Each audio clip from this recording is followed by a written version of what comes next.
வணக்கம் நேயர்களே, சிந்தனை களம் நிகழ்ச்சிக்கு உங்கள் அனைவரையும் அன்புடன் வரவேற்கிறோம்.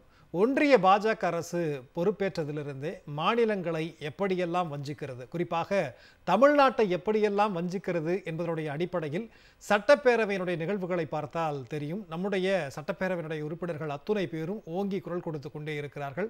தீர்மானம் மூலமாக அதை வெளிப்படுத்தி கொண்டே இருக்கிறார்கள் முதலமைச்சர் அவர்கள். அதே போன்று நாடாளுமன்றம் என்று எடுத்துக்கொண்டால் திமுக தலைமையிலான அத்தனை கூட்டணி கட்சிகளும், இன்னும் சொல்ல போனால் மற்ற மாநிலங்களை காட்டிலும் தமிழ்நாட்டை சார்ந்த அத்தனை எம்பிக்களும் இன்றைக்கு ஓங்கி குரல் கொடுத்து கொண்டே இருக்கிறார்கள். அரசியலமைப்பை வலியுறுத்தி ஒன்றிய பாஜக அரசினுடைய அந்த மாநில உரிமை பறிப்பை பற்றி பேசிக் கொண்டிருக்கிறார்கள். இந்த நிலையிலே தமிழ்நாட்டினுடைய சட்டப்பேரவையினுடைய தலைவராக இருக்கக்கூடிய அப்பாவு அவர்கள் இன்றைக்கு, அதாவது கடந்த 2-3 நாட்களுக்கு முன்பாக நடைபெற்ற 11வது காமன்வெல்த் பாராளுமன்ற சங்கத்தினுடைய இந்திய பிராந்திய மாநாட்டிலே கலந்து கொண்டு ஒட்டுமொத்த தமிழ்நாட்டினுடைய குரலாக பிரதிபலித்திருக்கிறார். நிதி உரிமையில் பாஜக அரசு எப்படியெல்லாம் செயல்பட்டு கொண்டிருக்கிறது, அந்த நிதி உரிமையை பறிப்பதன் மூலமாக நிதி சிக்கலை தமிழ்நாட்டிற்கு ஏற்படுத்துகிறது. இதற்கு முன்பாக பறிக்கப்பட்ட விஷயங்கள் எல்லாம் அரசியலமைப்பு சட்டத்தின்படி நடைபெற்றிருந்தால் தற்போதெல்லாம் வெறும் அறிவிப்பில் மட்டுமே ஒவ்வொரு மாநில உரிமையாக பறிக்கப்பட்டு கொண்டிருக்கிறது என்கிற பல்வேறு விஷயங்களை அவர் முன்வைத்து பேசியிருக்கிறார். அவர் பேசுகிற போது பாஜக ஆளக்கூடிய மாநிலங்களில் இருந்த அந்த பேரவைத் தலைவர்கள் சிலர் எதிர்ப்பு தெரிவித்திருக்கிறார்கள். இந்தியா கூட்டணி கட்சிகளை சார்ந்த அந்த மாநிலத்தினுடைய பேரவைத் தலைவர்கள் ஆதரவினை தெரிவித்திருக்கிறார்கள். அந்த விவரங்கள் குறித்து தான் இன்றைக்கு நாம் விரிவாக வாதை கடைபெற்றிருக்கிறோம்.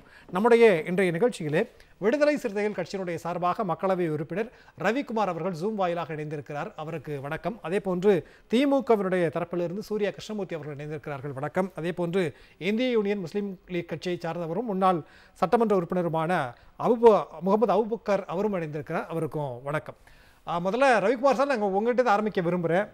பேரவைத் தலைவர் அப்பாவு அவர்கள் பேசின அந்த விஷயங்கள் தான் நிறைய குற்றச்சாட்டுகளை முன்வைத்திருக்கிறாங்க. நீங்க எப்படி பார்க்குறீங்க?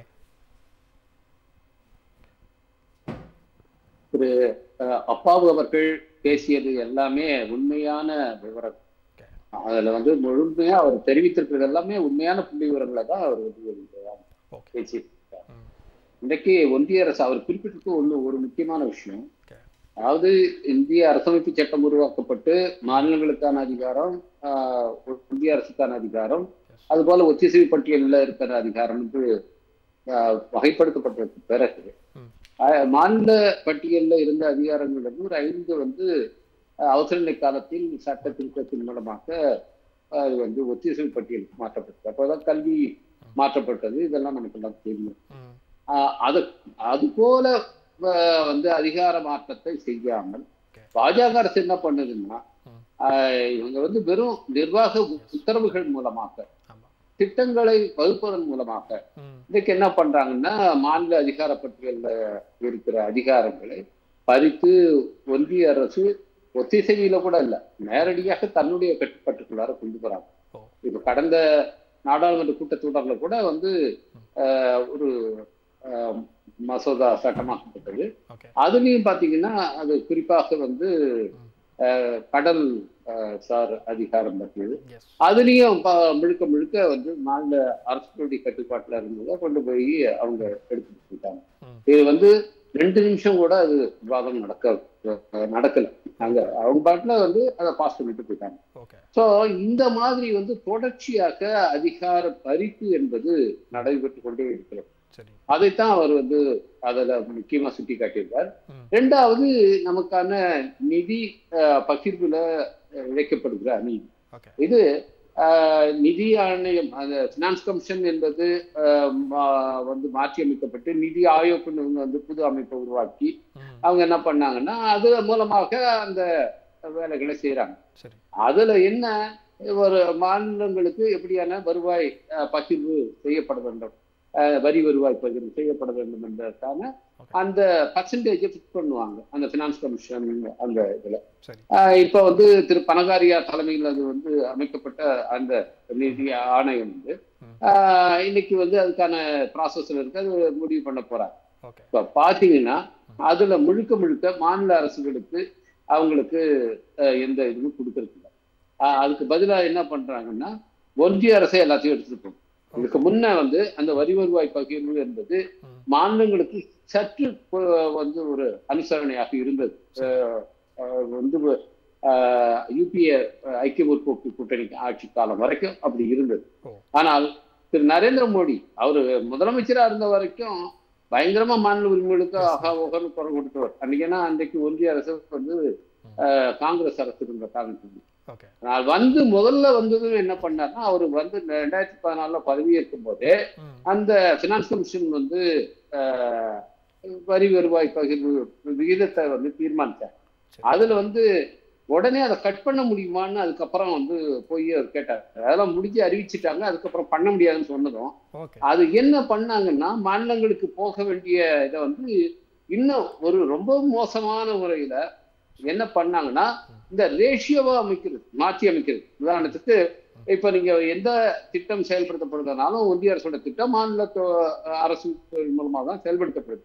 அப்ப என்ன பண்றாங்கன்னா, அதுக்கு அந்த திட்டத்துக்கு அந்த நிதியை வந்து அதுக்கு முன்ன 50 விழுக்காடு மாநில அரசு 50 விழுக்காடு ஒன்றிய அரசு இருக்குதுன்னா அதை வந்து மாற்றி 40 விழுக்காடு 60 விழுக்காடு மாநில அரசு தலைமையில் கட்டுறது. அதாவது 75 விழுக்காடு ஒன்றிய அரசு இருக்குது, 25 விழுக்காடு மாநில அரசுக்கு இருந்த திட்டங்களை எல்லாம் மாற்றி ரிவர்ஸ் பண்ணி அப்படியே 40-60 நீங்கள் பெரும்பாலான ஒன்றிய அரசினுடைய திட்டங்களுக்கு அந்த நிதி பகிர்வு விகிதம் எப்படி இருக்குன்னா 40-60 பேர்டன் வந்து 60% மாநில அரசு மேல இருக்கு. இவங்க 40%. அந்த 40%ஐயும் கூட விடுவிக்கிறது கிடையாது சரியான நேரத்துல. இன்னைக்கு உதாரணத்துக்கு அதிக மக்கள் பாதிக்கப்படுகிற ஒரு இது இந்த 100 நாள் வேலை திட்டம்ங்கிற மகாத்மா காந்தி ஊரக வேலை உறுதி திட்டம். அந்த திட்டத்துல வந்து அதுவும் தமிழ்நாட்டை வந்து கடுமையா வஞ்சிக்கிறாங்க. போன ஆண்டு நிதியாண்டுல 30.61 கோடி வேலை நாட்கள் வந்து தமிழ்நாட்டில் உருவாக்கப்பட்டது. அதனால வந்து லட்சக்கணக்கான கிராமப்புற ஏழை எளிய மக்கள் நிலமற்ற கூலி வேலை செய்கிறவர்கள் இன்னைக்கு பயனடைஞ்சிருக்காங்க. ஆனால் அப்படியே இந்த தடவை பயங்கர கட்டு. அதுல ஒரு 25% கூட இந்த ஆண்டுக்கு வந்து அவங்க ஒதுக்கீடு செய்யல. அப்போ இதனால என்ன ஆகுதுன்னா, கிராமப்புறத்துல 100 நாள் வேலை கொடுக்குறோம்னு அந்த சட்டம் உறுதி சொல்லுது. ஆனால் 1% பேருக்கு, அதாவது வேலை கேட்டு பதிவு செய்து கொண்டவர்கள 1% பேருக்கு கூட இன்னைக்கு 100 நாள் வேலை கொடுக்க முடியல. செப்டம்பர் வந்துருச்சு. இந்த மாதிரியான ஒரு நிலைமை இன்னைக்கு இருக்குது. அந்த வேலை 100 நாள் வேலை பெற்ற குடும்பங்களுடைய எண்ணிக்கையே ரொம்ப ஒரு 10,000 கூட கிடையாது இன்னைக்கு வந்து என்டையர் தமிழ்நாட்டிலையும். இதுக்கு காரணம் என்னவென்றால், போன ஆண்டுக்கான அவங்க அந்த நிதியை விடுவிக்கிறது 5 மாசம் 6 மாசம் கடுமையா போராடி பலமுறை போய் அமைச்சர்கள் போய் பார்த்து, நம்முடைய முதலமைச்சர் 2 முறை போய் பேசி, நாங்களெல்லாம் நாடாளுமன்றத்துல கூக்குரல் எழுப்பி அதுக்கு பிறகுதான் அந்த நிதி வந்து விடுவிக்கப்பட்டது. அதனால இந்த ஆண்டு பாத்தீங்கன்னா, அதுவும் தேர்தல் வரப்போற நேரத்துல வேணும்னு இதனால இவங்களுக்கு ஒரு நல்ல பேர் வந்துடக்கூடாது. அப்ப கிராமப்புற மக்கள் என்ன நினைப்பாங்க, 100 நாள் வேலை வந்து நம்ம கவர்மெண்ட் வைக்கலன்னுட்டு நம்ம மாநில அரசை தான் அவங்க குறை சொல்லுவாங்க. இதுக்கு முழுக்க காரணம் என்னவென்றால் ஒன்றிய அரசு இப்படி பல விதங்களிலும் இன்றைக்கு மாநில அரசுகளை வஞ்சிக்கிறார். அதுவும் குறிப்பாக எதிர்கட்சி ஆளுகிற அரசுகள், அதிலும் குறிப்பாக தமிழ்நாடு அரசு. ஏன்னா எதிர்கட்சிகள் ஆளுகிற அரசுகள்னு 19 சொல்றதை விட தமிழ்நாடு அரசை அவங்க குறிவைத்து இன்றைக்கு தமிழ்நாட்டுக்கு எதுவும் போயிடக்கூடாது, இந்த அரசுக்கு எவ்வளவு கெட்ட பேர் ஏற்படுத்த முடியுமோ ஏற்படுத்தணும் என்பதை திட்டமிட்டு இது ஒரு அரசியல் உள்நோக்கத்தோடு அவர்கள் செய்து கொண்டிருக்கிறார்கள். நிச்சயமா சார், நீங்க நிறைய விஷயங்களை முன்வைக்கிறீங்க. இப்போ பேரவைத் தலைவர்கள் பேசின விஷயங்கள் எல்லாம் முழுக்க சரிதான் அப்படிங்கிறது நீங்க ஏற்கனவே சொன்னீங்க. ஏற்கனவே காங்கிரஸ் ஆட்சியில் இருந்தது போது ஒரு விகிதாச்சாரம் இருக்கு அப்படின்னா ஒரு திட்டங்களுக்கு அதை அப்படியே மாத்திட்டாங்கிறதா, அதுவும் சொன்ன அந்த சதவிகித நிதியையும் கொடுக்கறது இல்லைங்கிறது குற்றச்சாட்டா இருக்கிறது. நம்ம பேசலாம் அடுத்த சுற்றுகளில் இதுல இருக்கக்கூடிய சிக்கல்கள் என்னங்கிறத பத்தி பேசலாம். நான் மற்றவங்கள்ட்ட பேசிட்டு வந்துடுறேன். சூர்யா, நீங்க எப்படி பார்க்கறீங்க? அதாவது ஒன்றிய பாஜக அரசு செய்யக்கூடிய விஷயங்கள் தான் ஒரு பேரவைத் தலைவர் இப்படி போய் செய்து, அதாவது இந்த குற்றச்சாட்டுகளை முன்வைத்திருக்கிறார். இதன் மூலமாக நமக்கு நிவாரணம் கிடைத்திருமா? நீங்க எப்படி பாக்குறீங்க? அதாவது நிவாரணம் கிடைக்கலங்கிறதெல்லாம் அப்புறம் சரி, முதல்ல இவ்வளவு அநியாயம் பண்றீங்களே அப்படிங்கிற குரலை முதல்ல வெளிப்படுத்துறதுக்கான ஸ்பேஸை வந்து பயன்படுத்தியிருக்கிறார் பேரவைத் தலைவர் அவர்கள். இது அரசியல் குற்றச்சாட்டு அப்படின்லாம் நம்ம எடுத்துக்க முடியாது. திமுகவின் குரலாக ஒழித்தாரா அப்படின்லாம் பார்க்க வேண்டிய அவசியம் இல்லை. தமிழ்நாட்டினுடைய பேரவைத் தலைவர் அவர்கள் தமிழ்நாடு சட்டமன்றம் வந்து எந்த பிரச்சனையெல்லாம் எதிர்கொள்ளுதோ அந்த அனுபவத்திலிருந்து பேசியிருக்கிறார். அவருக்கு தெரியல தமிழ்நாடு அசம்பிளிக்குள்ள என்னெல்லாம் நடக்குது, எதற்கெல்லாம் பிரச்சனை வருது, எதற்கெல்லாம் இந்த அரசும் இந்த சட்டமன்றமும் சிரமப்படுது அப்படின்னுட்டு அந்த குரலா தான் பேசியிருக்காரு. அப்ப அவர் பேசினது வந்து வெறும் திராவிட முன்னேற்ற கழகத்தின் குரலாகவோ அல்லது அவருடைய சொந்த குரலோ கிடையாது, தமிழ்நாட்டின் ஒருமித்த குரலாக அவர் நேற்றைக்கு அந்த காமன்வெல்த் மாநாட்டில் எதிரொலிச்சிருக்கிறார். அவர் லிஸ்ட் பண்ற விஷயங்கள் ரொம்ப முக்கியமானது. அதுலேயும் குறிப்பாக ஒரு 5 முக்கியமான விஷயத்தை அவர் லிஸ்ட் பண்றார். ஒன்று, அதிகாரத்தை வந்து மாநிலத்திடமிருந்து பறிக்கக்கூடியதை முன்பு இந்திரா காந்தி காலத்திலேயோ அதற்கு பிந்தைய காலத்திலேயோ அரசு இது சட்ட திருத்தங்கள் மூலமா மேற்கொள்வாங்க. இப்ப கல்வியை வந்து பொதுப்பட்டியலுக்கு எடுத்துட்டு போனதா இருக்கட்டும், இதெல்லாம் வந்து 42வது சட்ட திருத்தத்தின் மூலமாக கொண்டு வரப்படும். அப்போ அங்க வந்து ஒரு பார்லிமெண்டினுடைய தலையீடு இருக்கு. ஆனா இன்னைக்கு பாராளுமன்றத்தினுடைய தலையீடே இல்லாமல் வெறும் பெரும்பான்மையை வைத்திருக்கக்கூடிய அரசின் தலையீடை மட்டும் வச்சுக்கிட்டு மாநிலத்தினுடைய அதிகாரத்தை பறிச்சிடுறது அப்படிங்கிற முயற்சி எடுக்கிறாங்கிறத ஒரு ஹைலைட் பண்ணி காட்டுறாங்க. ஒண்ணு. ரெண்டாவது முக்கியமான விஷயம், 2 உதாரணத்தை அவங்க ஹைலைட் பண்றாங்க. ஒன்னு ஜிஎஸ்டி, இன்னொன்னு அந்த டங்ஸ்டன் விவகாரம். டங்ஸ்டன் விவகாரம் வந்து எப்படியெல்லாம் இந்த அரசு மாநிலத்தின் குரல் வலையை நெருக்கிதுங்கிறதுக்கு மிகச்சிறந்த உதாரணம். அது பார்லிமெண்டினுடைய தலையீட்டின் பேர்ல தான் நடக்குது. உதாரணத்துக்கு இப்ப இந்த சில கனிமங்களை ஏலம் விடக்கூடிய அதிகாரம் மாநிலத்தினுடைய பவர்ல இருக்கு. இவங்க என்ன பண்றாங்க, யூனியன் கவர்மெண்ட் அந்த பவர் எடுத்துக்கிறாங்க. பட்டியலிடப்பட்ட கனிமங்களையும் ஒன்றிய அரசே ஏலம் நடத்தும். ஏலம் நடத்தி முடிச்சுட்டு அந்த யார் வின் பண்றாங்களோ அவங்கள மாநிலத்துக்கு அனுப்பிடணும். பர்மிஷனை பூரா நம்ம கொடுக்கணும் அப்படிங்கிற ஒரு குழப்பமான சட்டத்தை கொண்டு வராங்க. அதிகாரத்தை பறிக்கக்கூடிய இந்த சட்டத்தை அதிமுக ஆதரித்தது. பாராளுமன்றத்துக்குள்ள ஆதரிச்சாங்க. வெளில வந்து டங்ஸ்டனுக்கு எதிராக போராடினாங்க. அந்த முரண் இருந்துச்சு. நீங்க சரி எதுக்கு இந்த சட்டத்தை கொண்டு வரீங்க அப்படின்னு கேட்கப்பட்ட போது அதற்கு வந்து ஒன்றிய அரசு அதிகாரப்பூர்வமா ஒரு பதில் கொடுக்குது. 2 முக்கியமான காரணத்தை சொல்றாங்க. முதல்ல, அந்த பட்டியலிடப்பட்ட கனிமங்களை மாநில அரசு ஏலம் விட முடியாது, ஒன்றிய அரசே ஏலம் நடத்துங்கிறது ஒண்ணு. அதுல வெறும் அரசு பொதுத்துறை நிறுவனங்கள் மட்டும்தான் பங்கெடுக்க முடியுங்கிறத தளர்த்தி தனியார் நிறுவனங்களும் பங்கெடுக்கலாம். இந்த 2 கரெக்ஷன் அவங்க கொண்டு வராங்க, 2 அமெண்ட்மெண்ட்டை. முதல்ல மாநில அரசு ஏன் ஏலம் விடக்கூடாது அப்படின்னா, நாடு முழுக்க 107 இடங்கள்ல இந்த அரிய கனிமங்களை நாங்க கண்டுபிடிச்சிருக்கோம். ஆனா வெறும் 19 இடங்களுக்கு மட்டும்தான் மாநில அரசு ஏலம் விட்டுருக்கு. அப்ப என்ன, வெட்டி எடுப்பதற்கு மாநிலங்கள் சம்மதிப்பதில்லை, நானே வெட்டிக்கிறேன். மதுரை அரட்டாப்பட்டியில வந்து மாநில அரசு சம்மதிக்காதனால அவங்களால பண்ண முடியல. இந்த மாதிரி இந்தியா முழுக்க மக்களினுடைய உணர்வுகளுக்கு மதிப்பளிச்சு அவங்களுடைய வாழ்வாதாரத்துக்கு மதிப்பளிச்சு மாநில அரசாங்கம் வந்து அந்த ஏல திட்டத்தை வந்து நிறுத்தி வச்சிருக்கோம். அங்க சுரங்கம் வேண்டான்னு முடிவெடுக்கும். அந்த ரைட்ஸ் வந்து மாநிலத்துக்கு உண்டு. நீ வந்து வெட்ட அனுமதிக்க மாட்டற, அதனால நானே வெட்டிக்கிறேன். அந்த இடத்துக்கு அவங்க போறாங்க. வளங்களை சுரண்டுவதற்காக கொண்டு வரப்பட்ட திருத்தம் அது. அதே போல தனியாரை ஏன் அலோவ் பண்றீங்க அப்படின்னு கேட்டா, பொதுத்துறை நிறுவனங்கள் இன்எஃபிஷியன்ட்டா இருக்கு, அவங்களால குறைவான அளவு தான் வெட்டி எடுக்க முடியுது. நம்ம இருக்கக்கூடிய வளர்ச்சிக்கு அதிகமான வளங்களை வெட்டி எடுக்க வேண்டியிருக்கு. அப்ப வளங்களை சுரண்டுவதற்கும் அதிகப்படியான வளங்களை தூக்குறதுக்கும் இந்த 2 அமெண்ட்மெண்ட்டை கொண்டு வந்தாங்க. அப்ப மாநிலத்தை குரல் வலையை நெடிச்சாங்க, பொதுத்துறையினுடைய குரல் வலையை நெடிச்சாங்க. இதை இன்னைக்கு பேரவைத் தலைவர் அவர்கள் ஹைலைட் பண்ணியிருக்காங்க. அடுத்தது ஜிஎஸ்டி. ஜிஎஸ்டிங்கிற வரி விதிப்பு முறை வந்ததே வந்து மாநிலங்களினுடைய ஒட்டுமொத்த வரி விதிப்பு அதிகாரத்தை பறிச்சிருச்சு. உடனே இவங்க என்ன சொன்னாங்க, நாங்க வந்து கவுன்சில் கையில அதிகாரத்தை கொடுத்துருக்கோம், அப்ப கவுன்சில் தான் டிசைட் பண்ணணும், நாங்கள்லாம் இது டிசைட் பண்ணல. ஏங்க உயிர் போற ஐசியூ பெட்டுக்கு ஜிஎஸ்டி போடுறீங்க, எசென்ஷியல் ட்ரக்குக்கு அதாவது மருந்துக்கு ஜிஎஸ்டி போடுறீங்க, உயிர்காக்கும் மருந்துக்கு ஜிஎஸ்டி போடுறீங்க. கட்கரியே கேட்டாரு, மனித வாழ்க்கைங்கிறது நிச்சயமற்றது, அந்த நிச்சயமின்மை மீது நீங்க வரி போடுறீங்க. அதாவது லைஃப் இன்சூரன்ஸ் மேலையும் ஹெல்த் இன்சூரன்ஸ் மேலையும் போட்ட வரியை சுட்டி காட்டி கேட்டாரு. அப்பெல்லாம் என்ன சொன்னாங்க, மோடி போட்டாருன்னு சொன்னாங்க. இந்தியா முழுக்க என்ன விளக்கம் கொடுக்கப்பட்டது, இது மாநிலங்களுடைய ஒப்புதல் பெயரில் ஜிஎஸ்டி கவுன்சில் பண்ணிச்சுப்பா, எங்களுக்கு அதுக்கு சம்பந்தம் இல்லை. இப்ப கவுன்சில கேட்டையா வரியை குறைச்சிங்க நீங்க? பிரதமர் அறிவிக்கிறாரு வரியை குறைக்க போறோம்னு, அப்புறம் கவுன்சில் அதை முடிவெடுக்குது. அப்ப பவர் யார் கையில இருக்கு? இன்னைக்கு வந்து ஊரு பூரா எல்லா தனியார் நிறுவனங்களையும் கூப்பிட்டு மிரட்டுறீங்கல்ல, வரி குறைப்புக்கு பேனர் வை, விளம்பரம் கொடு, நோட்டீஸ் அடி, மைக் செட் வச்சு பிரச்சாரம் அதிகமா ஏத்துனாலும் திட்டுறீங்க. ரெண்டு வகை தான், இனிமேல் 2 பேட்டர்ன் தான், அதுக்கும் திட்டு குறை சொன்னா என்ன அர்த்தம் கேள்வி வரும்ல.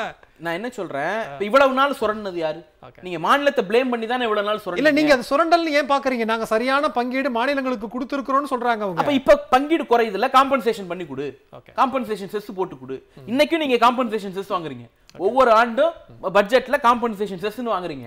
ஆனா 2022க்கு பிறகு அந்த காம்பன்சேஷன் செஸ் மாநிலங்களுக்கு பகிர்ந்து கொடுக்கிறது கிடையாது. இப்ப இந்த பிரச்சனை இருக்கு. நீங்க வரியை கூட்டும் போது கவுன்சில் முடிவு, வரியை குறைக்கும் போது பிரதமர் முடிவு, அவர் போட்டோ ஒட்டணும். நிச்சயமா நீங்க ஜிஎஸ்டி பத்தி பேசும்போது எனக்கு அதுல பேரவைத் தலைவர் வைத்திருக்கக்கூடிய ஒரு விஷயம், ஒண்ணு நீங்க சரியான நிதி பகிர்வை கொடுங்க, இல்லைன்னா 75% அப்படிங்கறத நீங்க நிர்ணயிங்க அப்படிங்கறதுதான். பட் 75% என்பது நடைமுறைக்கு ஏன் சாத்தியம்னு சொல்றேன். அதுக்கு முன்னாடி இந்த ஜிஎஸ்டிலேயே முன்னாடி வந்து பாராளுமன்றத்துக்கு தான் வரி விதிப்பு அதிகாரம் இருந்துச்சு.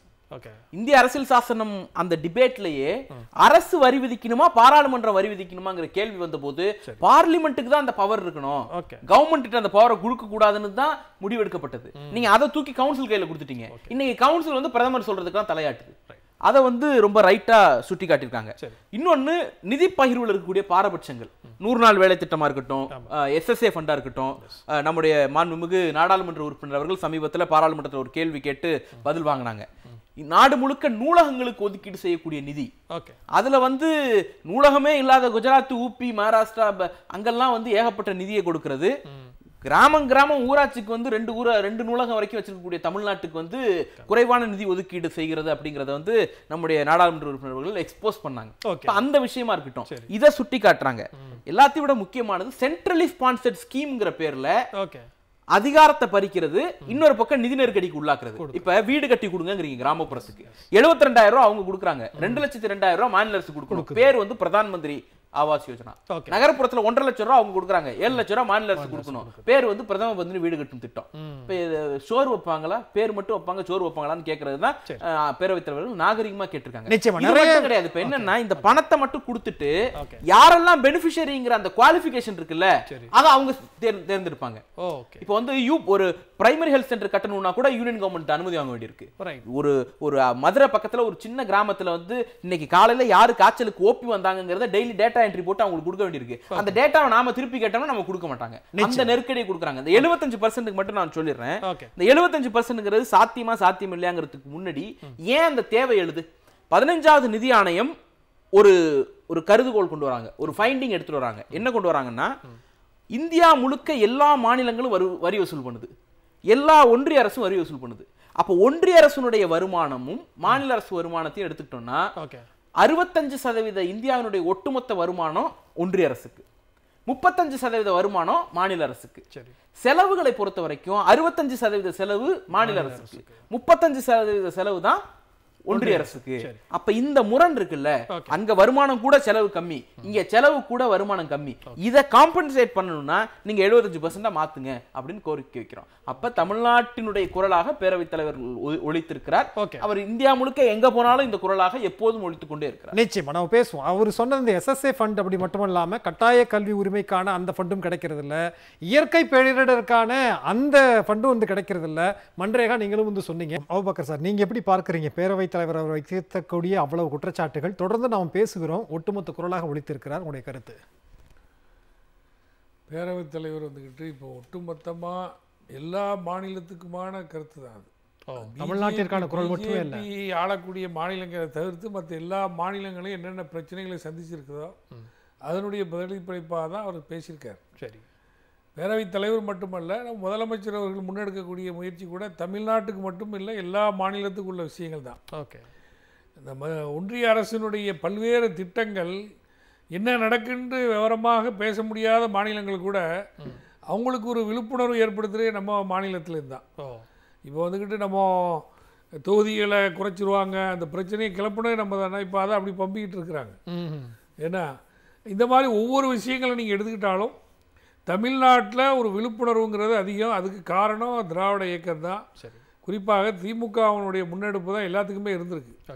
இன்றைக்கி நம்ம மாநில உரிமைகளை பற்றி பேசுகிறோம். பேரறிஞர் அண்ணா காலத்திலேயே மாநில உரிமையை பற்றி எவ்வளோ பேசியிருக்காங்க. இப்போ அண்ணா பேசிக்கிட்டு இருந்த எல்லாத்தையும் கலைஞர் அவருடைய ஆட்சியில் நடைமுறைப்படுத்தினாங்க. அது மேலும் அது வலுப்பெறக்கூடிய வகையில் தான் இப்போ தளபதி அவருடைய ஆட்சியிலையும் இந்த மாநில உரிமைகளை பற்றிய ஒரு அவேர்னஸ் எல்லா மாநிலங்களுக்கும். இந்த மொழி உரிமை, இன்றைக்கி தமிழ் மொழியினுடைய பாதுகாப்பை பற்றி பேசுகிறோம். இப்போ தான் மகாராஷ்டிராவில் திருப்பி பேச ஆரம்பிக்கிறாங்க, மற்ற மாநிலங்களில் கேரளாவில் பேச ஆரம்பிக்கிறாங்க. ஏன்னா அவங்க ஹிந்தி மொழிக்காக வேண்டி சமஸ்கிருதத்துக்காக வேண்டி முக்கியத்துவம் கொடுத்து நிதி ஒதுக்குறையிலையும் அவங்க அது திட்டங்களுடைய பெயரையே அந்த பேர் தான் வைக்கிறாங்க சமஸ்கிருதத்தில். நம்ம ஆட்களுக்கு அதை பற்றி ஒன்றுமே தெரியாது, பேரே என்னன்னு தெரியாத போது அந்த திட்டத்தை எப்படி பயன்பெற முடியும்?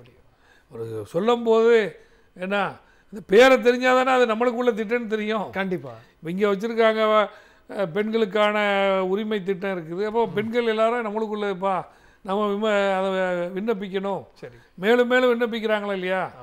மொழி அதை மாதிரி ஒரு காமனாக உள்ள விஷயங்களில் கூட அவங்க ஒரு நடுநிலையான போக்கு இல்லை. எல்லா விஷயங்கள்லையும் மொழி உரிமையாக இருக்கட்டும், மத உரிமையாக இருக்கட்டும், மாநிலங்களுடைய உரிமையாக இருக்கட்டும், எல்லா விஷயங்கள்லையும் அவங்க வந்துக்கிட்டு உரிமைகளை பறிக்கக்கூடிய ஒரு ஆட்சி தான் ஒன்றியத்தில் ஆளக்கூடிய பாஜகவினுடைய ஆட்சி. ஓகே, அந்த அடிப்படையில் தான் நம்மளுடைய சபாநாயகர் அவர்கள் அந்த மாநாட்டில் போய் ரொம்ப தெளிவாக பேசியிருக்கிறாங்க.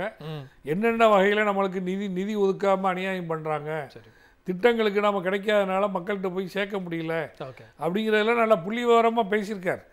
ஏன்னா அவங்களுடைய நோக்கமே என்னென்னா, இவ்வளோ சிறப்பாக ஒன்றிய அரசாங்கத்தினுடைய ஒத்துழைப்பு இல்லாமையே இவ்வளோ திட்டங்கள். நேற்று கூட ஒரு திட்டத்தை அறிவிச்சிருக்காங்க முதலமைச்சர், அன்புக்கரங்கள்ன்ட்டு அந்த மாதிரி தாய் தகப்பன் இல்லாத அந்த குழந்தைகளுக்கு நாங்கள் உறவுக்கரம் நீட்டுறோம் அப்படின்ட்டு மகளிருக்கான பேருந்து விடியல் பயணம், இதெல்லாம் வந்துக்கிட்டு இந்தியா முழுவதும் முன்னுதாரணமான திட்டங்கள். சரி, ஒன்றிய அரசாங்கத்தினுடைய பங்களிப்பு நம்மளுக்கு இல்லாமல் தர வேண்டிய நிதி நம்ம அதிகமாக கேட்கலையே, தர வேண்டிய நிதியை தராமல் வஞ்சிச்சு இப்படிலாம் இருக்கும்போதே இப்படி செயல்பட முடியுது. ஓகே, அவங்க முறையாக நம்மளுக்கு தந்திருந்தாண்டா இதோட எவ்வளவு பெற்றிருப்பாங்க. நிச்சயமாக ஒன்றிய அரசின் சார்பில் சொல்லக்கூடிய விஷயங்கள்ன்றது ஒன்றிய அரசாங்கத்துக்கும் நிறைய வேலைகள் இருக்கிறது. நாங்கள் உட்கட்டமைப்பை ஏற்படுத்துகிறோம், நாங்கள் மட்டும் வீட்டுக்காக கொண்டு போகிறோங்கிற மாதிரியான ரீதியிலான அவங்களுடைய பதில் இருக்கிறது. அவங்க மட்டும் யாருக்கு செலவு பண்ண போகிறாங்க, மக்களுக்கு தானேங்கிற பார்வை வைக்கிறாங்களே அவங்க. அதாவது ஒன்றிய அரசாங்கத்தினுடைய ஒரு போக்கு இருக்க இல்லையா, எல்லா மாநிலங்கள்லையும் இணைச்சு பாகுபாடு இல்லாத ஒரு ஆட்சியாக அவங்க இல்லையே. சரி, போன பட்ஜெட்டில் என்ன பண்ணாங்க, சந்திரபாபு நாயுடுக்கு எவ்வளோ ஃபேவர் பண்ணணுமோ பண்ணாங்க. ஓகே, இந்த பட்ஜெட்டில் பீகாருக்கு இப்போ நிதி ஒதுக்கிக்கிட்டே இருக்கிறாங்களா இல்லையா? நம்ம ஒதுக்கக்கூடாதுன்னு சொல்லல, அதே அணுகுகோள் நம்மகிட்டே இல்லை. தமிழ்நாட்டுக்கு வேணும். வெள்ளம் பாதித்தாலும் கேட்குறதில்ல, 10% கூட கொடுக்குறது இல்லை. மற்ற எவ்வளோ பிரச்சனைகள் நம்ம கேட்குறோமே, புதிய திட்டங்களை தாங்க வைங்கன்னு எவ்வளோ கோரிக்கைகளை வைக்கிறோம், எதையுமே அவங்க செவி சாய்க்கிறது இல்லையே.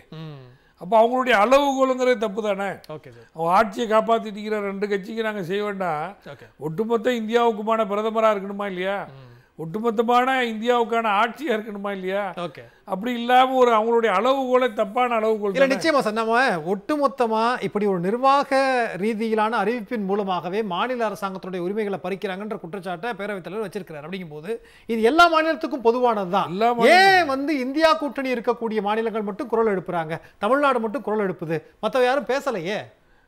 தமிழ்நாடு பேசலன்னு இல்லை, அவங்களெல்லாம் ஒருங்கிணைச்சானக்கு அவங்களும் பேச ஆரம்பிச்சிருவாங்க. ஓகே, அதாவது இப்போ இவங்க என்னன்னு சொன்னால், ஒன்றிய பிஜேபியினுடைய ஆட்சிங்கிறது என்ன, அதிகார துஷ்பிரயோகம். சரிங்க, யாராவது ஒரு பிரச்சனை பண்ணிவிட்டு அவங்கள நெருக்கடி கொடுத்து சரண்டர் பண்ணுற வைக்கிறதுனா அவங்களோட வேலையாக இருக்குது. ஓகே, இங்கே நம்ம தமிழ்நாட்டில் ஒரு பேலன்ஸ்டு அப்ரோச். சரி, எழுத்துக்கெல்லாம் நம்ம பிஜேபி எதிர்க்காமல் ஆக்கப்பூர்வமாக அவங்களுடைய சட்டங்கள்னால என்ன பாதிப்பு, சரி, அதை மக்களுக்கு விளக்கி செய்கிறாங்க. சரி, மற்ற மாநிலங்களில் இந்த அளவுக்கு அவங்க விழிப்புணர்வு இல்லையே. அதாவது ஃபார் அட்வான்ஸ் ஸ்டேட் நம்ம உரிமைகள்லாம் எப்பவுமே பெற்றுட்டோமே. சரி, இப்போ இந்த நிலைமை வந்துக்கிட்டு இப்போ படிப்பறிவில் எடுத்துக்கிறோங்க. இப்போ பீகாரையும் நம்மளையும் கம்பேர் பண்ண அன்னைக்கு நம்ம எவ்வளோ அட்வான்ஸாக இருக்கிறோம். இப்போ வெஸ்ட் பெங்கால் எடுத்துக்கிறங்க, மேற்கு வங்காளத்தில் எடுத்துக்கிறங்க, அவங்களுடைய படிப்பறிவு, அவங்களுடைய கல்வித்தரம், மற்ற எல்லாத்தையும் எடுக்கும்போது நம்ம ஃபார் பெட்டராக இருக்கிறோம். அப்போ நம்ம ஆட்கள் நல்ல விவரம் தெரிஞ்சவங்களா இருக்கிறாங்க. ஓகே, அவங்களுக்கு தெரியக்கூடிய காலங்கிறது படிப்பறிவுலாம் வந்த பூர்வம் தான் செய்யும். நிச்சயமா, நீங்க ரொம்ப சரியா. அதனால தான் அவங்க வந்துக்கிட்ட அந்த அவேர்னஸ் இல்லை, நம்மகிட்ட இருக்கக்கூடிய ஒரு விழிப்புணர்வு இல்லை. ஓகே, நம்ம தெளிவாக பேச முடியுது. ஓகே சார், முதலமைச்சர் அவர்கள் சொல்றத மக்கள் செவி சாய்க்கிறாங்களா இல்லையா? கண்டிப்பா. அப்ப நீங்க சொல்றது விமர்சனம்ங்கிறது ஏதோ பொத்தாம் பொதுவா இல்லை, ரொம்ப கன்ஸ்ட்ரக்டிவாக இருக்கிறது, ஏற்றுக்கொள்ளக்கூடிய விமர்சனங்களாகவும் இருக்கிறதுங்கிறதா மற்ற மாநிலங்களுக்கு நம்ம வழிகாட்டுறோம் அப்படிங்கிற அடிப்படையில் தான் நம்ம இருக்கிறோம் அப்படின்னு நீங்க சொல்றீங்க. நிச்சயமா பேசணும், மற்ற சுற்றுகளில் பேசலாம். ரவிக்குமார் சார், இதுல இன்னொரு விஷயம் அவர் முன்வைத்திருக்கிறார் சபாநாயகர். அதாவது நீங்க குடியரசுத் தலைவர்கிட்ட நீங்க ஒரு பாராளுமன்றத்தில் ஒரு மசோதா நிறைவேற்றினா 1 வாரம் 10 நாள்ல கையெழுத்தாகுது. தமிழ்நாட்டில் பாருங்க, ஆளுநர் முட்டுக்கட்டை போட்டிருக்கிறார், 1.5 வருஷம் கழிச்சு திரும்ப அதை அனுப்புறாங்க. இதுக்கெல்லாம் நாங்கள் எதிர்த்து உச்சநீதிமன்றம் வரைக்கும் போயிருக்கிறோம் அப்படிங்கிற 2 விஷயங்களை கம்பேர் பண்ணியிருக்கிறாங்க. நீங்க எப்படி பாக்குறீங்க? அது உண்மைதான். இன்னைக்கு ஒன்றிய அரசு நிறைவேற்றுகிற சட்டங்கள் அடுத்த நாளே ஒப்புதல் பெற்று சட்டமாயிடுது. மசோதா அங்க நிறைவேற்றப்பட்டது, அடுத்த நாள் குடியரசுத் தலைவர் அதுக்கு ஒப்புதல் கொடுக்குறாங்க. ஆனா இங்க ஆண்டு கணக்கா அது பண்ணிட்டு இருக்கோம்.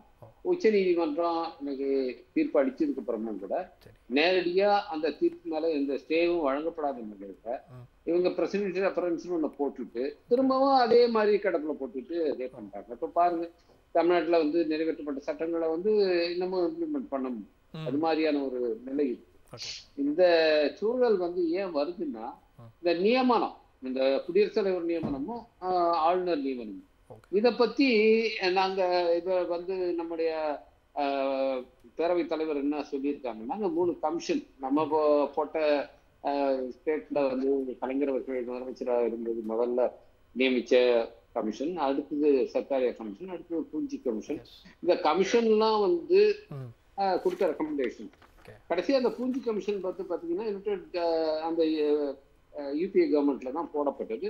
2010 யூபிஏ கவர்மெண்ட் 2 இருக்கும்போது அது வந்து ரெக்கமெண்டேஷன் கொடுத்துச்சு.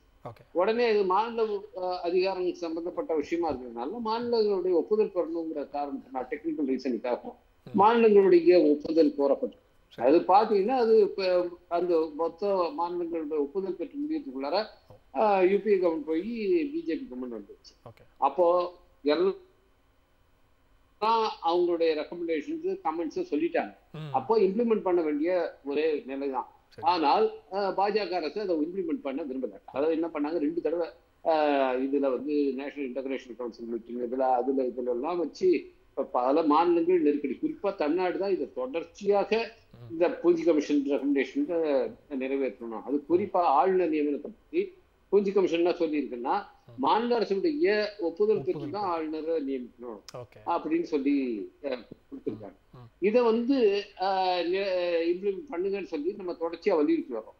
ஆனால் ஒன்றிய பாஜக அரசு அதை செய்யாம நாங்க திரும்பவும் கமெண்ட்ஸ் கேட்க போறோம் மாநிலங்கள்கிட்ட அப்படின்னு 2023 சமயத்துல வந்து சொன்னாங்க. இப்ப இது வந்து அவர் சுட்டி காட்டியிருக்காரு. இந்த ரெக்கமெண்டேஷன் ஒன்றிய மாநில அரசுகளுக்கு இடையிலான உறவுகள் தொடர்பாக நீங்க வந்து அமைக்கப்பட்ட ஆணையங்களுடைய பரிந்துரை, அந்த பரிந்துரைகள் 7 வால்யூம் பூஞ்சி கமிட்டியோடைய ரிப்போர்ட் பார்த்தீங்கன்னா 7 வால்யூம் டீடைல் ரிப்போர்ட்.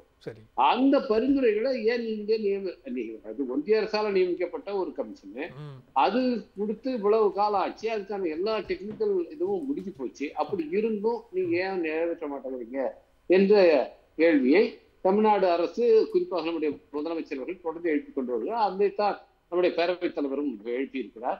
இது வந்து ரொம்ப முக்கியமான ஒண்ணு. இப்போ 2023 இந்த திரிணாமுல் காங்கிரஸ் சார்பா அவங்க மம்தா பானர்ஜி என்ன சொன்னாங்கன்னா, நாங்க பூஞ்சி கமிஷனை முன் வச்சு வந்து எல்லா எதிர்கட்சிகளையும் நாங்க கூட்ட போறோம் அப்படின்னு ஒரு கருத்து சொன்னாங்க.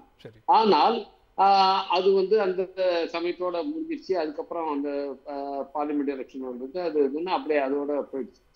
இப்ப வந்து நம்முடைய முதலமைச்சர் தான் அது தொடர்பாக சில முன்னெடுப்புகளை ஒத்த கருத்துள்ள மாநில முதலமைச்சர்களுக்கு கடிதம் எழுதி அப்படி பண்ணியிருக்காங்க.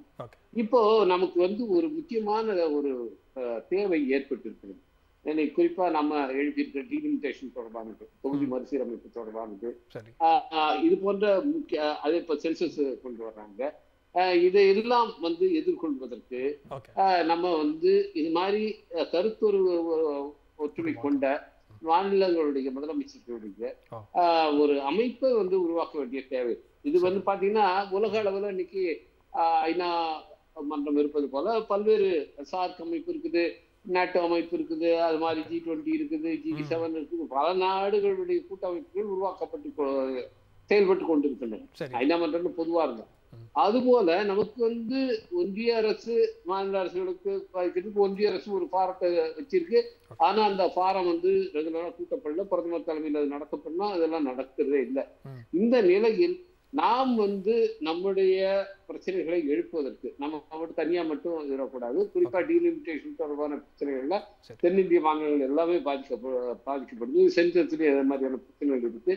இது போன்ற விஷயங்கள் அதே மாதிரி நிதி பகுதியில் இருக்கிற பிரச்சனை இருக்கு.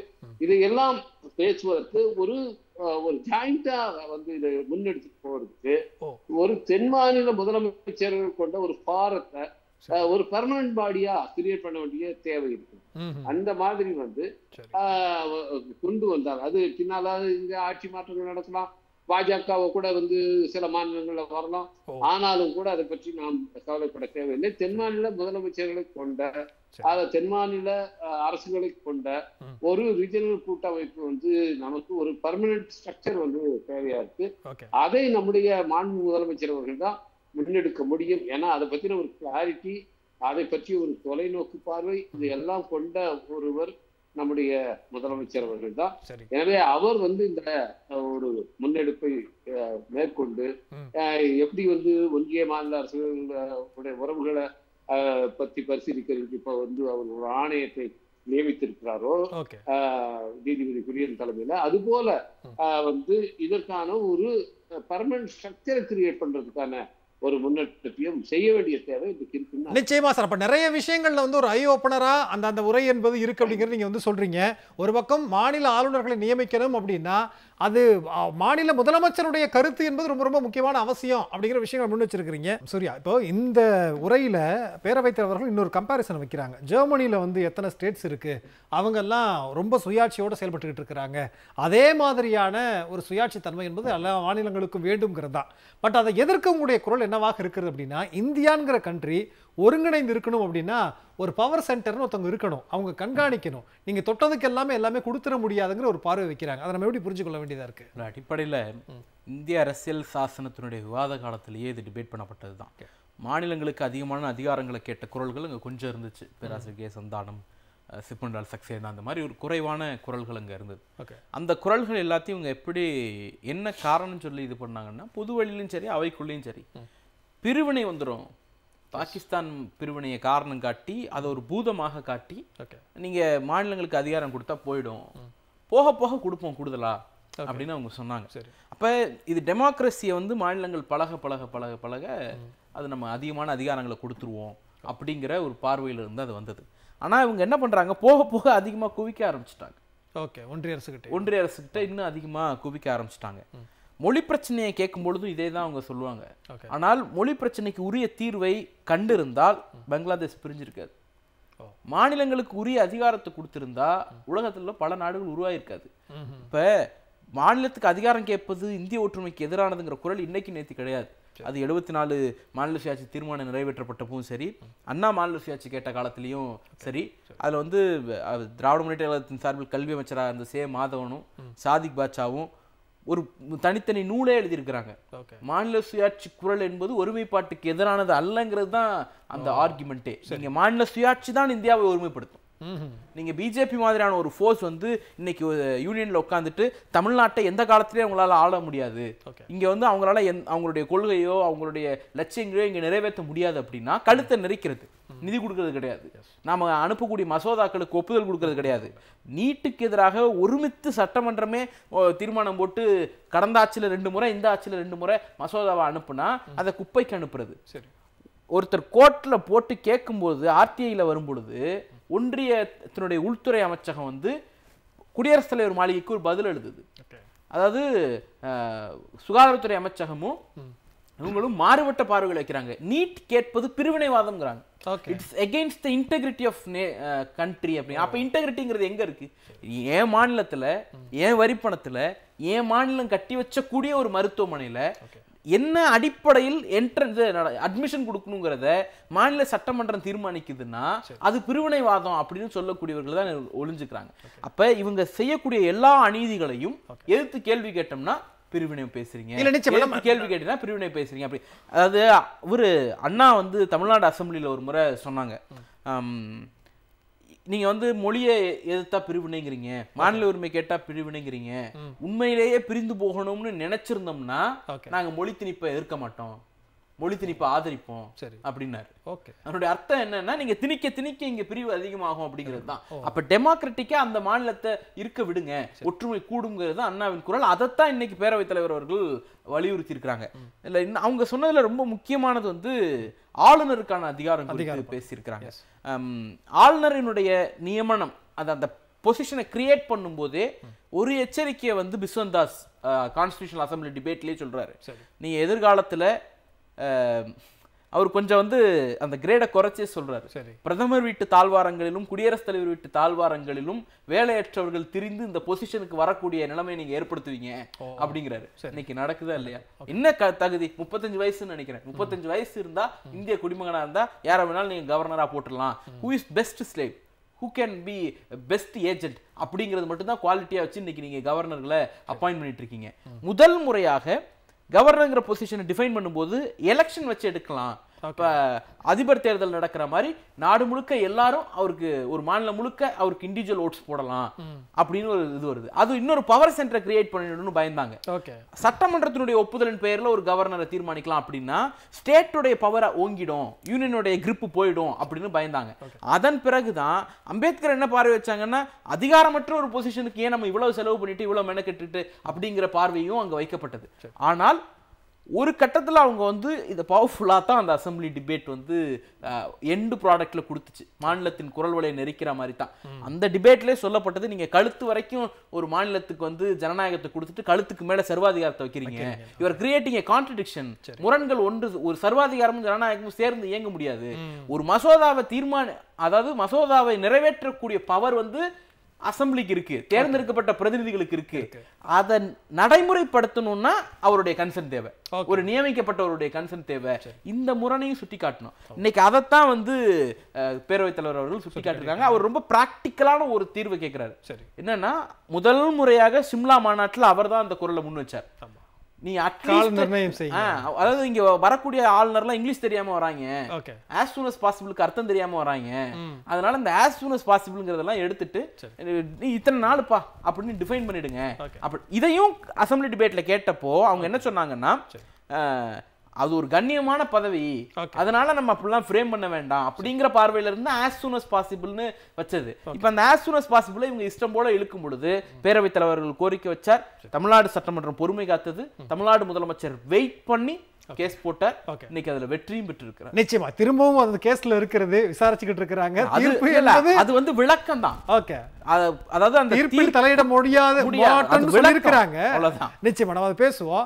அபூபக்கர் சார், இப்ப இந்த விஷயங்களை பொறுத்த வரைக்கும் திரும்ப திரும்ப நம்ம வந்து குரல் வைத்துக் கொண்டிருக்கிறோம். ஆனா ஒன்றியத்துல யார் ஆட்சியில இருக்கிறா அப்படின்னு சொல்லுகிற போது பாஜக நீங்க திரும்ப வந்து நிறைய விமர்சனங்கள் வைக்கும் போது இதெல்லாம் மாறும் நினைக்கிறீங்களா நீங்க? இல்ல, கண்டிப்பா மாறும். இப்போ அவங்க என்ன சொன்ன மாதிரி இப்போ வந்துக்கிட்டு இந்த மாநிலங்கள் இருக்கா இல்லையா, இந்தியாவினுடைய பேரை என்ன, இந்தியன் யூனியன். ஒன்றியம் தான், எல்லா மாநிலங்களும் சேர்ந்த ஒரு மத்திய அரசாங்கம் தான். அதில் எல்லாருக்கும் உரிமை இருக்குது. இப்போ இந்தியாங்கிற மாதிரி ஒரு நாடு உலகத்தில் எங்கேயுமே கிடையாது.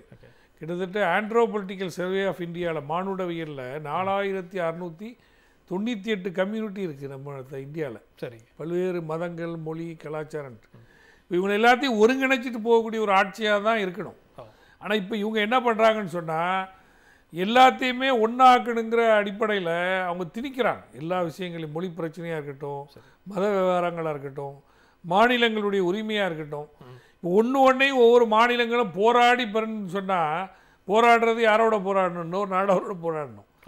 ஒரு மாநிலம் ஒரு மத்திய அரசாங்கத்தோட போராடி தான் ஒவ்வொரு உரிமைகளையும் பெருன்னு சொல்லும் போது மத்திய அரசாங்கத்து மேலே நம்பிக்கை குறைஞ்சிரும். சரி, மத்திய அரசாங்கம் நம்மளை மதிக்கலை, நம்ம மாநிலத்தை மதிக்கலை, நம்மளுக்குள்ள உரிமைகளை தரையில, நம்மளுக்குள்ள நிதியை தரையில, நம்ம மொழியை மதிக்கலை அப்படின்னு வரப்போகிற அவநம்பிக்கை வரும். சரி, அவநம்பிக்கைகள் வரப்போது தான் நாட்டினுடைய பிரிவினைவாதம் ஆயிரும்.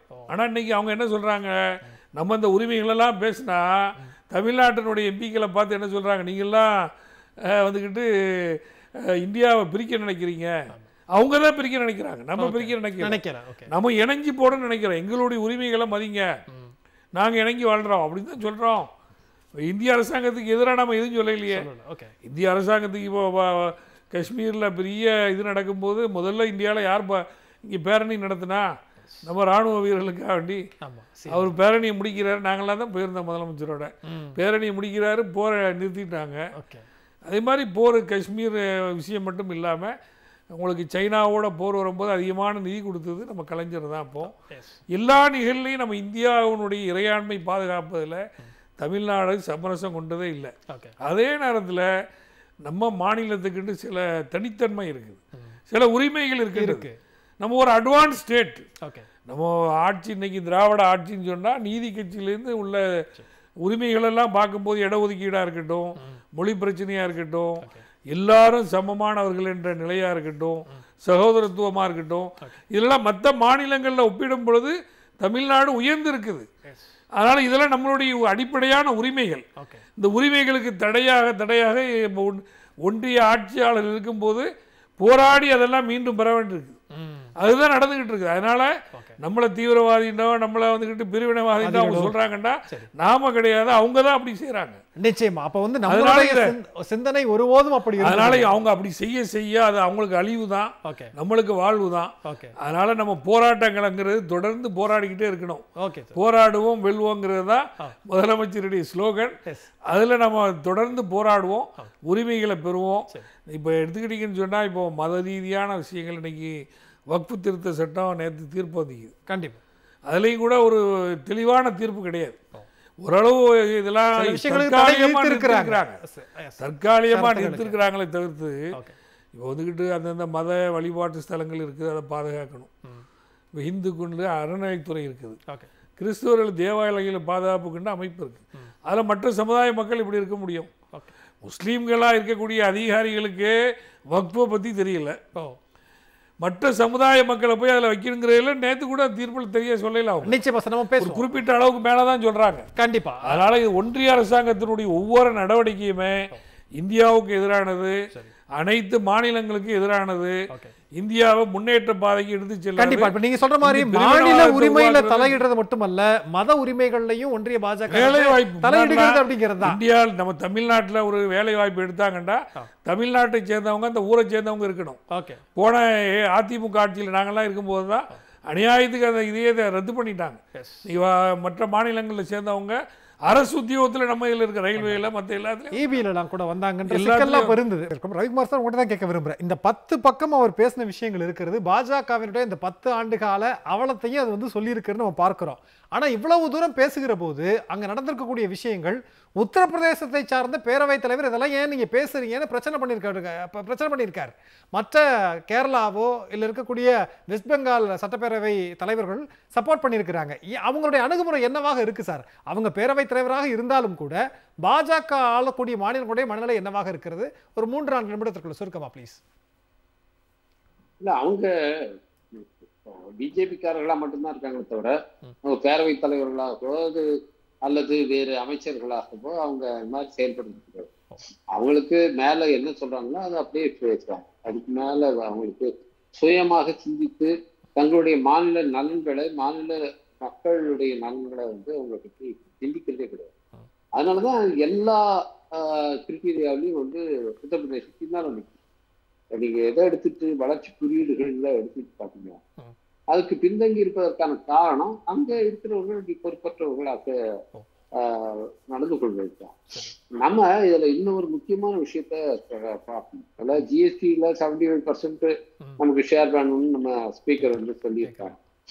அதை விட ஒரு முக்கியமான ஒரு பிரச்சனையை நாம் எழுப்பியாகும். இப்போ வந்து ஜிஎஸ்டியை வந்து 2 ஸ்லாபா கொண்டு வந்துட்டான்னு சொல்லி சொல்றாங்க. அது 2 ஸ்லாப் இல்லை, 3 ஸ்லாப் இருக்கு. 40% ஸ்லாப் இருக்கு. ஆமா, அதுவும் இருக்கு. 3 ஸ்லாப் இருக்கு. இப்போ அந்த 40% ஸ்லாப்ல வந்து என்ன பண்ணியிருக்காங்கன்னா சின் குட்ஸ்ன்னு சொல்றாங்க, ரொம்ப பாவப்பொருட்கள் அப்படின்னு. எது பாவப்பொருட்கள்னா சரி, ஏதாவது மதுபானங்கள் இப்படி இருக்குன்னா அது கிடையாது. கொஞ்சம் விலை உயர்ந்த காருக்கு இது வந்து பாவப்பொருள் லிஸ்ட், அது கூட நீங்க ஒத்துக்கலாம். ஆனால் ஏரட்டட் ட்ரிங்க்ஸ் இருக்கு பாருங்க, உதாரணத்துக்கு பெப்சி, கோகோ கோலா, இது மாதிரி வந்து நம்ம இப்போ உள்நாட்டிலேயே இது பண்ற இந்த குளிர்பானங்கள், இதெல்லாம் வந்து பாவப்பொருட்கள் இதுல வந்து கொண்டு போய் சேர்த்து. இது இன்னைக்கு சாதாரண கிராமப்புறங்கள்ல கூட ஏழை எளிய மக்கள் கூட அதை வந்து வருகிறதா. அதுக்கு 40% வரி.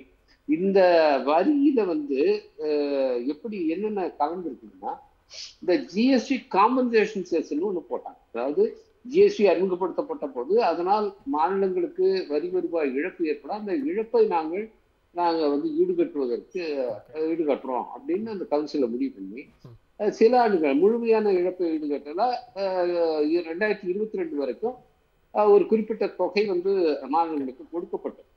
ஆனால் அதை வந்து ஒன்றிய அரசு தன்னுடைய வரி வருவாயில ஜிஎஸ்டி வருவாயிலன்னு கொடுக்கல. அதுக்காக என்ன பண்ணிட்டாங்க, அந்த ஜிஎஸ்டி மேல ஜிஎஸ்டி காம்பன்சேஷன் செஸ்ன்னு ஒண்ணு போட்டுக்கிட்டாங்க.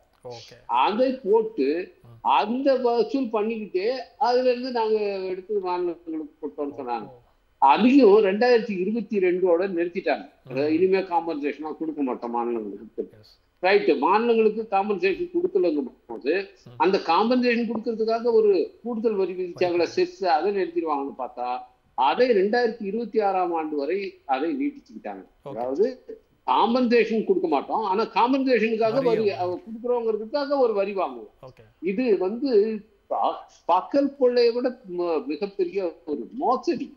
இந்த 2026 அதுக்கு என்ன நிதியமைச்சர் நான் வந்து கேள்வி எழுப்பினா அது நிதியமைச்சர் என்ன வந்து பதில் சொன்னாங்கன்னா, நாங்க வந்து வாங்கினப்போ அந்த பணத்துக்கு வட்டி கட்ட வேண்டி இருக்குது, அது 2.26 லட்சம் கோடி வந்து இருக்குது, அதனால நாங்க காம்பன்சேஷன் சேர்த்து நீடிக்க வேண்டியிருக்குன்னு சொன்னாங்க.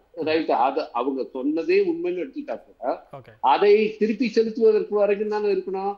அதை வந்து பாத்தீங்கன்னா ஒரு ஆண்டுக்கு 1.5 லட்சம் கோடி ரூபாய் அந்த ஜிஎஸ்டி காம்பன்சேஷன் செஸ் மூலமாக வசூலிக்கப்படுகிறது. அப்போ அவங்க மொத்தமாவே அப்போ சொன்னது 2022ல சொன்னது 2.26 லட்சம் கோடி நாங்கள் இன்னும் வட்டி கட்ட வேண்டியிருக்குன்னு சொன்னது. அந்த பாத்தீங்கன்னா கூட அது 2 ஆண்டுலயே அதை விட தாண்டி வசூல் பண்ணியாச்சு. 2022, 23 முடிஞ்சு போச்சு. இப்போ 2024, 2025, 2026 வரைக்கும் இது ஒவ்வொரு வருஷமும் அது குரோ ஆகிட்டே போகுது. இப்ப அடுத்த 2026ல பாத்தீங்கன்னா ஒரு 2 லட்சம் கோடி வரும். இதுல மட்டுமே ஒரு 5 லட்சம் கோடி ரூபாயை மக்கள்கிட்ட இருந்து இங்க வந்து வழிப்பறி பண்ணிருக்கு இந்த ஒன்றிய. அப்போ நம்முடைய மாநிலங்கள் வந்து மாநில அரசுகள் இதை கடுமையா, ஏன்னா இந்த வரி வருவாய் இதுல வந்து பாத்தீங்கன்னா இந்த கூடுதல் வரி இருக்கு பாருங்க, ஸ்டெஸ் சர்ச்சா, இதுல வந்து மாநிலங்களுக்கு எந்த ஷேரும் கிடையாது. எனவே இப்படி போட்டு வசூல் பண்ற இந்த வழிப்பறி முறையை உடனடியாக நிறுத்த சொல்லி நாம் கடுமையாக வந்து குரல் எழுப்ப வேண்டிய ஒரு அவசியம் இருக்கு. நாங்கெல்லாம் அங்க பார்லிமெண்ட்ல வந்து எழுப்பணும். ஆனாலும் கூட இப்போ ஜிஎஸ்டி அனௌன்ஸ்மெண்ட் வந்ததும் ஏதோ பிரதமர் வந்து ஏதோ மக்களுக்கெல்லாம் நல்லது செஞ்சுட்ட மாதிரி என் போட்டோவை போட்டு விளம்பரப்படுத்துவேன்னு கேட்டுட்டு இருக்காரு. அதுக்கு முன்பாக நாம் இந்த ஜிஎஸ்டி காம்பன்சேஷன் என்கிற வழிப்பறி வரி விதிப்பு முறையை உடனடியாக ஒன்றிய அரசு நிறுத்த வேண்டும் என்று கடுமையாக குரல் எழுப்ப வேண்டிய தேவை இருக்கு. அதை நம்முடைய அரசு செய்யும். கண்டிப்பா. சூர்யா, ரொம்ப சுருக்கமா நிறைவான பார்வை.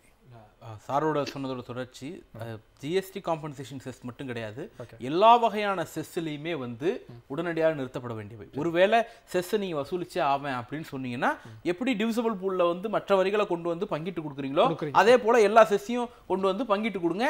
அதை என்னென்ன சப்ஜெக்ட்டுக்கு பயன்படுத்தணும், அதை இப்போ விவசாய செஸ் போட்டீங்கன்னா விவசாயத்துக்கு நாங்கள் பயன்படுத்திக்கிறோம், கல்வி செஸ் போட்டீங்கன்னா கல்விக்கு நாங்கள் பயன்படுத்திக்கிறோம், அதை எப்படி ஒதுக்கணுங்கிறத நீங்க முடிவு பண்ணாதீங்க, நிதி எங்களுக்கு கொடுத்துருங்க. மாநில அரசுக்கு நல்லா தெரியும், ஏன்னா மாநில அரசு தான் மக்களோடு இருக்கிறது. சரி, நீங்க விதிகளையும் வகுக்காதீங்க, கண்டிஷன் போடாதீங்க அப்படிங்கிறது தான். நிச்சயமா உங்களுடைய சுருக்கமா சார்.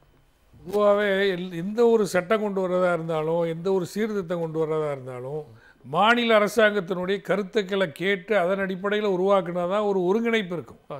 ஆனால் இப்போ உள்ள இந்த ஆட்சி, ஒன்றிய பாஜக ஆட்சிங்கிறது அவங்க எல்லாமே முடிவு பண்ணிக்கிட்டு அதை திணிக்கிறாங்க மாநிலங்கள்லையும் சரி, எந்த ஒரு சட்டமாக இருந்தாலும்.